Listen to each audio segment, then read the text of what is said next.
So bring it back and start again. Back and start again.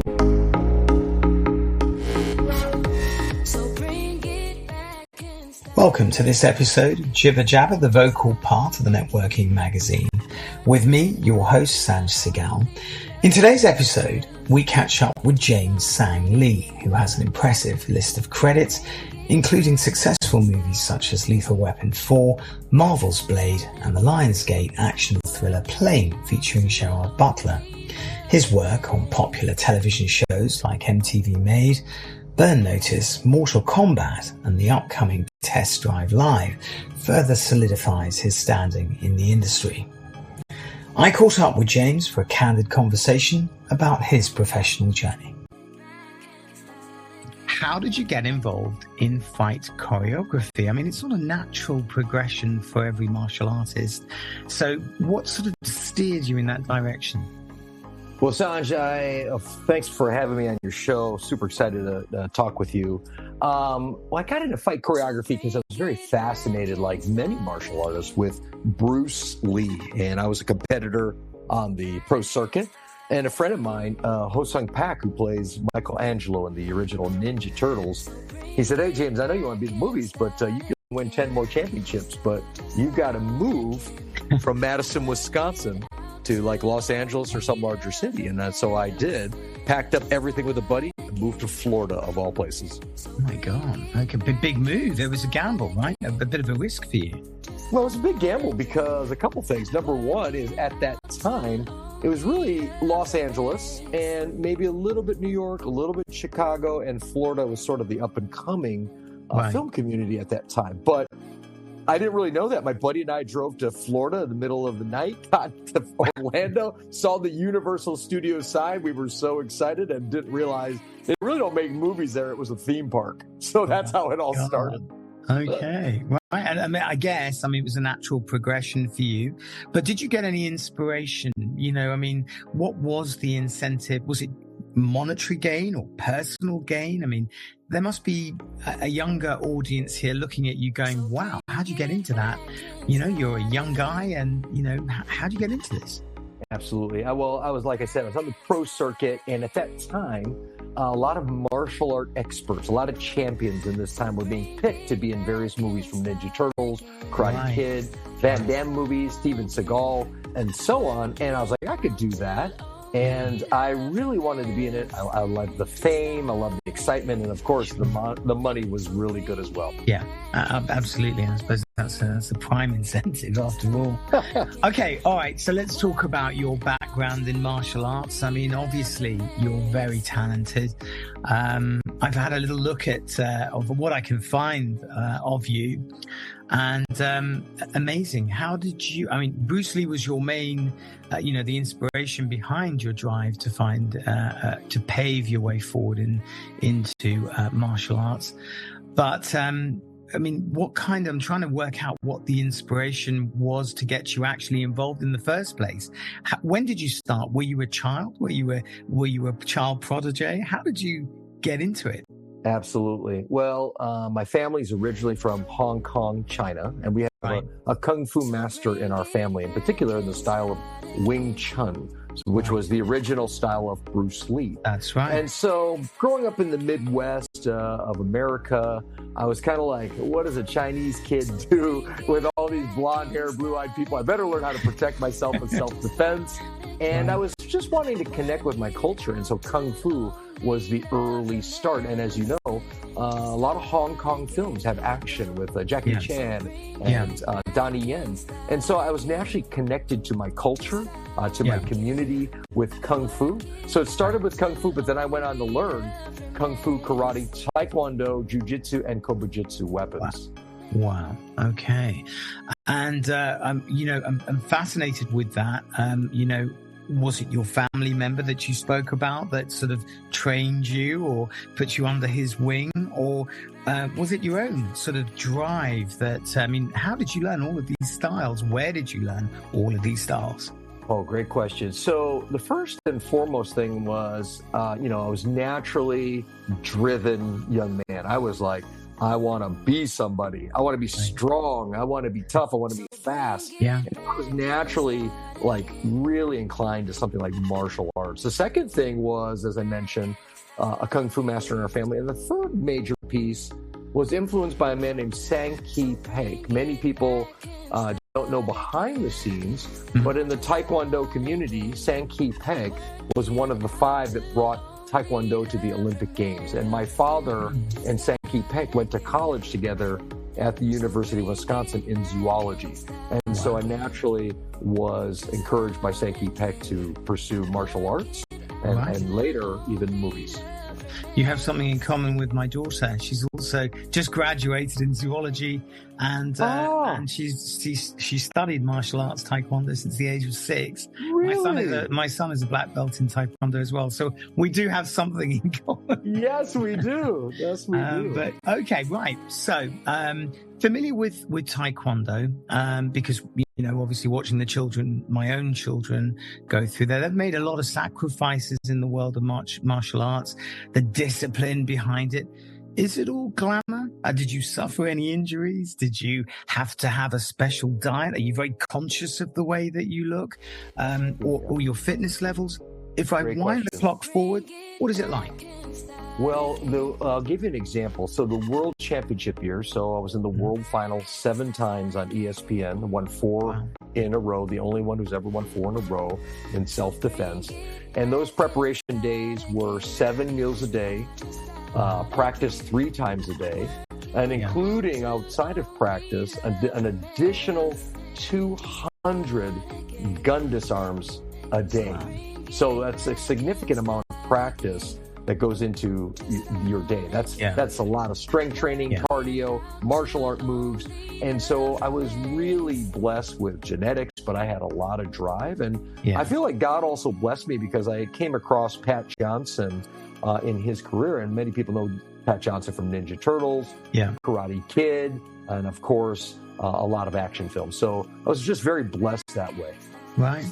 I saw your a clip on Instagram, and I'm going to put a link for those who want to follow you on the podcast production box and also on the profile, and you'll also be on the radio so they can follow you. But on Instagram, it was quite a nice clip you had there talking about gun training there.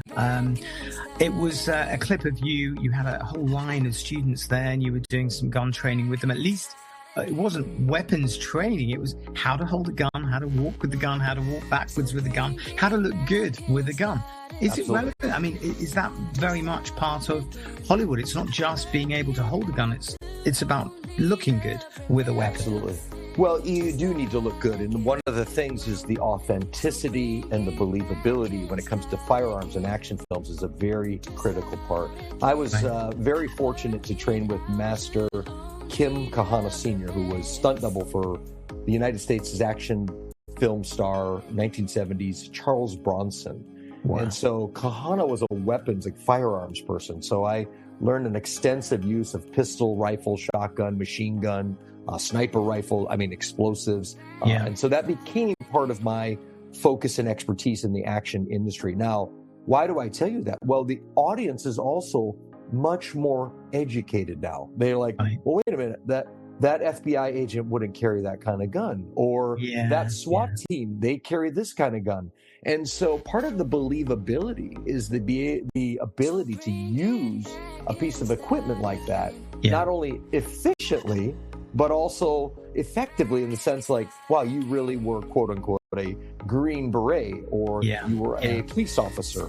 And so the training that I did in that last seminar at Disney, Coronado Springs, was based upon, hey, how do you look good carrying this, and how do you use a firearm in film?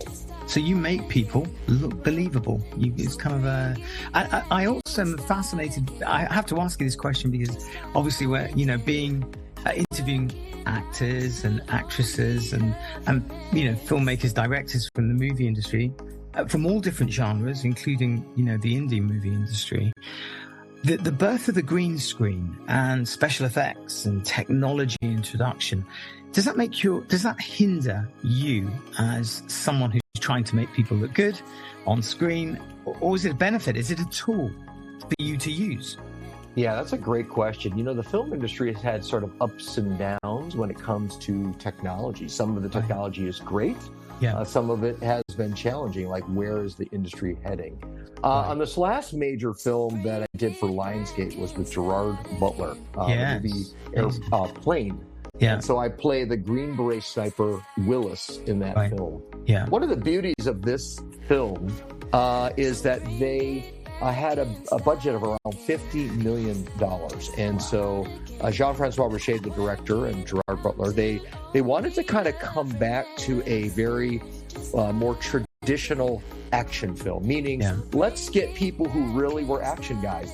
We had 2 Navy SEALs, an Army recon guy, and they're like, let's get James Lee in here. He knows how to use weapons and fight. And so there was a certain believability and even authenticity because there was very little tech.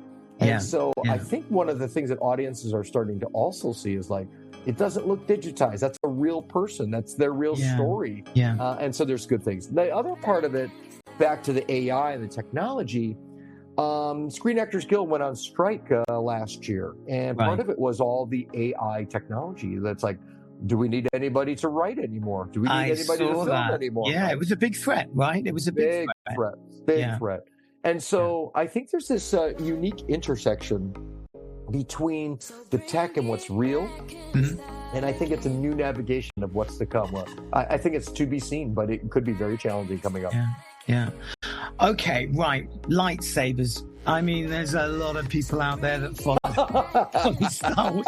And I've got to ask you this, because when I saw your list of things that you do, and you do so much, lightsabers. Talk to me about it. I mean, that's not sort of, you don't meet people every day.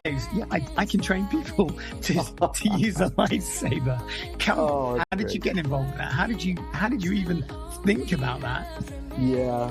Well, my original style was Kung Fu. And when you study Kung Fu, right out of the gate, you're taught weapons, swords, knives, and all this stuff. I also studied a lot of Filipino martial arts. So you have a lot of stick fighting and knife fighting.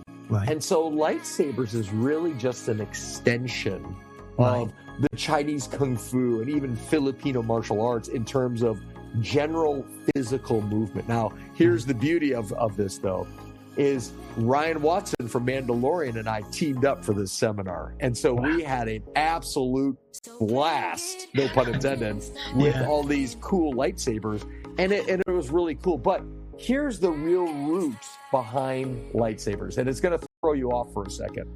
So my son has autism. And so that community, I was working on a martial arts for kids with autism. And one of the things that we found is that students, not just, youthful people like, hey, let's have some fun like we like Star Wars, but we found that kids with autism were gravitating towards the lightsaber. And because of it, they were getting, if you will, lightsaber therapy, getting some exercise in and getting some therapy, if you will. So it was a combination of my movie background and some of my efforts to help the special needs community. I saw the name of this, the name of the editorial that I wanted to give you was Quantum 5. It took me a little bit of time to get that. I just thought you have 5 different elements and the quantum was the physics, and I wanted to bring it all together. Can you explain your 5 skill bases, if you like? Just bullet point them, and what are they? And why would people be interested in those, or at least the movie industry?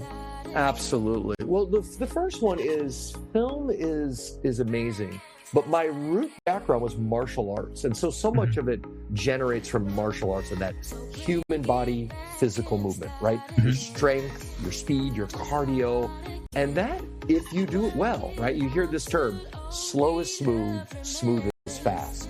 When you do something over and over and over, repetitively, you have a strong foundation. There's actually great freedom in that foundation. And so when you do that, that human expression, right? Human body movement becomes not just hard, structured, rigid. It actually becomes creative. And so when you then push to the filmmaking industry, you're not bound by hard structure. You still have good foundation, right? From martial arts, but but you're able to come outside of your sandbox and express yourself truly. So that's where that freedom with the physics, the freedom of the human body movement, those things become even musical, if you will. Right, interesting. Okay, all right. You do firearms, and firearms is in the news because, we unfortunately, somebody died on set with a firearm. It's well documented across, the news, the media. One of the things I noticed is that when you do the firearms training, you start with the dummy guns, don't you? I saw the clip of you with those yellow sort of plastic guns, and then I'm assuming that they're swapped for the real, not the real thing, but the is that how it works? Is because health and safety is so important. What do you do as a trainer? What do you use? What kind of equipment do you use, or what is your strategy? Well, right off the gate is we have this saying, always, always, always, always point a gun in a safe direction, always keep your finger off the trigger, and always keep guns unloaded unless you're actually going to shoot. When I mean shoot, I don't mean shoot film, I mean shoot a gun. Yeah. And so that's like the key aspect right out of the gate from a safety standpoint. Now, back to the yellow guns. So we will use very distinct plastic or rubber guns that it's so obvious that they're not real, no one's going to get hurt, right? And so you probably saw me with young people even. Yes, right? I did. Holding almost, if you will, almost like a prop, right? It looks like a gun, maybe even feels and holds like a gun, but it's impossible to shoot. And so we start there from a safety standpoint so that there's no stress, right? We actually still treat it like a gun, and we begin to go over the fundamentals of safety so no one gets hurt. Yeah, excellent. Right, let's talk Blade. One of the most legendary movies. It's iconic. Rumor has it's coming back. I don't know if that's true. Tell me about Blade. You were working on that movie. Tell me about that experience. That's a pretty amazing thing to have on your resume. Well, it is a complete honor to have been in the movie Blade. Wesley Snipes is an amazing actor and martial artist. Yes. A lot of people don't realize it's like, well, what did Wesley really do his moves? And the answer is yes. He's a very avid martial artist himself. I think when I got brought in by Jeff Ward was Wesley Snipes' stunt double for years. And with Wesley's stunt double, Jeff Ward, Jeff was beginning to transition from stunt coordination and even moving to directing. And when he was going to this, he also had a guy named Chuck Jeffries from the Hong Kong circle. And Chuck, they just brought in so many great martial artists from Taekwondo, from Kung Fu, from karate, from weapons. And we could all tell when we were together, we were going to do something really great. And I think it was a combination where the studio was big on this whole idea of making a comic book film, right? Because Blade is essentially Marvel #1, essentially, right? This is the beginning of everything. And it's front to back action, isn't there? There's no break in it at all. It's like, it's wonderful storyline, right? It's good action. And then again, you have these great martial artists on the film. So we were really honored to make something great. And I could tell when we were on set, I think we even knew like this is going to be a great movie. And it was.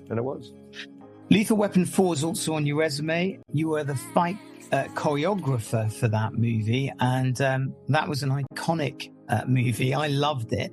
How involved were you with the choreography? Because obviously there were martial artists in play. So in Lethal Weapon 4, actually, I wasn't the choreographer. I was brought in as a stuntman. And so I got to work with a great choreographer, Jeff Amata, and then the stunt coordinator, Mick Rogers, and also Conrad Pomazano. So you're talking like big studio league, the Stunts Unlimited, Stunts Association. And in Lethal, I did a very dangerous stunt where we had a freighter in the middle of the Pacific Ocean, and I was supposed to take a dinghy off the ship down and jump into the Pacific Ocean below 50-degree water with Mel Gibson's speedboat coming in. And I got to tell you this, it was awesome because that back then, Richard Donner, Goonies, Superman, he was still alive back then. And we're in the dinghy boat in the middle of the ocean, and Mel Gibson, Danny Glover, Joe Pesci, and Donner says to me, he's like, James, he's like, if you don't jump far enough, it's going to pull you under the water for a mile. I'm like, yes, sir. He goes, if you jump too far, Mel Gibson's boat's going to hit you. I'm like, yes, sir, I know. And he's like, you got your wetsuit on and glow sticks just in case, like if you get lost in the ocean, the Navy SEAL guys will get you. I said, yeah. God. And then the last question, Sanj, Richard Donner says to me is, James, can you swim? And I was like, yes, sir, I can swim. But you would think that would be the first question, right? Yeah, that would be the first. Yeah. Okay, you're involved with filmmaking. I saw that on your resume. How are you involved with filmmaking? I mean, you've got this vast amount of skills, and have you just sort of fused them all together and thought, you know what, I can do this? Yeah, the natural progression, especially from the action side, is usually stunts, and then usually to the fight choreographer, the stunt coordinator, and then to the second unit film director. I've played those roles, especially with the Kahana stunt team with the longtime 94-year-old Kim Kahana Sr. And so I've obviously been a stuntman, been the weapons guy, been the fight choreographer, been the stunt coordinator, and obviously I'm into the filmmaking side as well. Yeah. And so those are kind of the natural progression as you go through the action side of the movie business. But what kind of challenges do you face? I mean, you obviously you're sort of not dipping your toe, but obviously it's a completely different industry, isn't it? When you're on the other side of the lens and you're making a film, is it frustrating? What are the sort of challenges that you face so far? Just to give the audience a view of what it's like to be on the other side of the camera. Absolutely. Well, I'll tell you one of the challenges, actually, especially when it relates to firearms. Right. Firearms in a different era might have been a little bit more trained. What I mean by that is, let's back up the calendar. World War I, people had use of firearms. World War II, Vietnam, Korea, and so on, and even Desert Storm. But the next sort of generation do not have the fundamental training from a military background or maybe a law enforcement background. And so there is sort of this lack of education in that area. And so trying to make an action film with people who do not have that, I'll use the word tactical-like experience, can be very challenging, because it's like, you're going to run away or hide behind a car, or you would shoot the bad guys. And so some of that has to be extremely choreographed and rehearsed that I don't think, if you will, when I was a kid, we'd kind of play cops and robbers. Sure. I don't know if it's appropriate to play cops and robbers anymore. So anyway, my point of it is that I don't think that natural imagination it comes into play. So that is a little bit challenging now.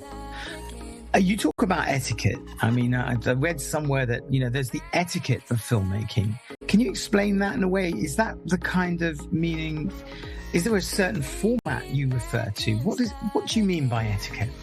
Yeah, it kind of goes back to even the sort of like what I was saying is there's an etiquette. And I think sort of this social media Instagram age is that everybody just wants to be famous and rich. Yeah. Well, there was still hard work in that. And so sometimes when you go straight to the top, you miss all of these very valuable pieces that would have been training. And I don't mean just in the classroom. I mean on the set. And so the person that was, the production assistant running around getting people coffee, they're learning the protocol, the etiquette of what is expected on set, whether it's safety or when to talk or when to speak or when to put in, your 2 cents or when to honestly be quiet. Yeah. So I think there's a certain etiquette culture that a lot of people are lacking before they're getting to the movie business. Well, you touched on Instagram there, and you are very active on Instagram. How much of your audience, I mean, I can see the comments flying in and the numbers there. Is it important to you, or is it just going through the motions? Is Instagram sort of connecting with your following? Is it something you just have to go through the motions with because everybody else is doing it, or is it something that, what is it? What is Instagram to you? Is it a tool? It is definitely a tool. I think it is a great way to connect, and I'll be very honest with you, Sanjay. I'm learning how to use it. Right.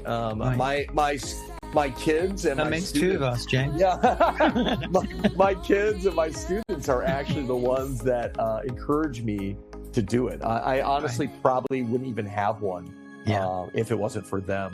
But it's been because of my kids and my students. Yeah. It's been a great way to connect with people. Absolutely. And whether it's as simple as, hey, James, what do you think about this fight scene? Or, hey, where can I get some training for this? And so it does have this great collaboration access to the community and the community to me that might not be able to see me on a regular basis. So I found that it's been a great tool that way. I will say this, though. I am pretty new to using it still. And so everybody... You're doing a good job, though, James. Be flexible with me. Well, listen, it was a joy to have you on the show today. Thank you. And I'd love to have you back, actually, at some point. You know, maybe a catch-up would be great. You're a fascinating character, and you know, you don't meet people of your genre in movies, particularly in the choreography and the gun training, and you know, you kind of package this whole thing together, which is why I called it Quantum 5. I keep going back there to that. I dreamt about that, and I got up in the middle of the night and said that's going to be the title. That's awesome. But yeah, I'd love to have you back on the show at some point. For the audience listening in, I will give you all the information about James. I'll even put his Instagram ID on the podcast description box. Thank you, James, for joining me, and I hope to see you soon. Thanks a lot. Great to have me on your show. I really appreciate you. Keep up the great work. Thank you so much. Thank you. All right.